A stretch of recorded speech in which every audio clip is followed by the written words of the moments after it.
So yun po mga kalingap, for today's topic, sino ito? Carla, may manliligaw na milyonaryo. Jom Carl, magtatapos na ba? At yan po ang tatalakayin natin maya-maya lamang. Mega love shoutout sa ating mga listeners, viewers, and subscriber saan mang sulok ng mundo. Kamusta po kayo mga kalingap? Kung bago ka pa lang sa aking munting channel, please subscribe, like, share, and comment. Huwag mo na rin kalimutang i-click ang notification bell nang sa ganon ay updated ka sa aking mga paparating na video. At syempre, patuloy po nating suportahan si Kalingap Rab at ang ating ama ng Kalingap, ang nag-iisang founder, si Kuya Val Santos Matubang. Kung maaari po ay no skip ads nang sa ganon ay mas marami pa tayong malingap na nangangailangan. At pakiusap, kung maaari po ay tapusin muna ang kabuoang video nang sa ganon ay akma ang ating mga komento. At yun na nga po mga kalingap, huwag na tayo nga magpaligoy-ligoy pa. Pero bago po ang lahat, gusto ko po kayong bigyan ng kaunting update about kay Carla. Pinaplano po ni Bibi Carla na mag-enroll sa driving school. Wow naman, pakiramdam ko ay pareho kami ni Bibi Carla, mahilig sa adventure.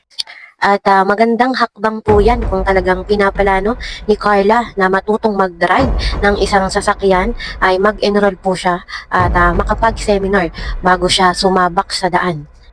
At alam naman po natin na pagdating sa kalsada ay talagang kahit maingat ang iyong pagmamaneho ay marami ding kamote. So para po sa akin ay magandang plano yan kung talagang gustong matuto ni Bibi Carla. At maganda na kahit babae tayo ay marunong tayong magmaneho. Ano po, kahit wala ang ating asawa, partner o jowa, kung sino pa man, ay kaya nating magdala ng isang sasakyan. So yun po mga kalingap, pag-usapan naman natin ang tambalang Jom Carl. Nakakatuwa lang, sa tinagal-tagal ng Jom Carl ay hindi sila nagbabago. Ganun pa rin silang dalawa. Halos isang taon na rin pong mahigit ay talagang ang dami nang dumating sa kanilang pagsubok as a love team. Kung as a couple man sila, hindi man natin alam, talagang nananatili silang matatag. At ang maganda ay nagkakasundo silang dalawa. So yun naman po ang pinakamahalaga. So yun po mga kalingap, sa mga hindi pa nakakaalam, ay may nagkakagusto nga po dito kay Bibi Carla na milyonaryo. At nayanig nga po ang buong Jom Carl supporters at baka maagaw po itong si Bibi Carla kay Papa Joms.